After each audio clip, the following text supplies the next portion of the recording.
بنات ازيكم؟ تعالوا الليلة اخدكم معاي السوق الداخلي المعروف عند الناس بقبة رشيد، وهو واحد من الاسواق الشعبية القديمة. زي ما شايفين مدخله على اليمين وعلى اليسار ذهب.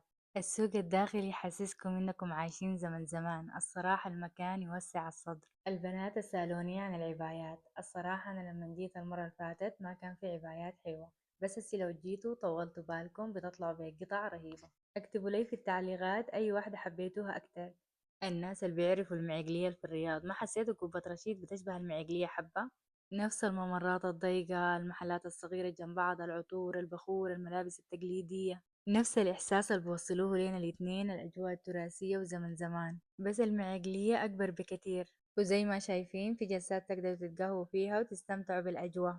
ولو جيتوا بريدة وبتحبوا الأماكن الشعبية لازم تجوا هنا، ولو مشيتوا الرياض لازم تمشوا المعقلية. ولحد هنا باي.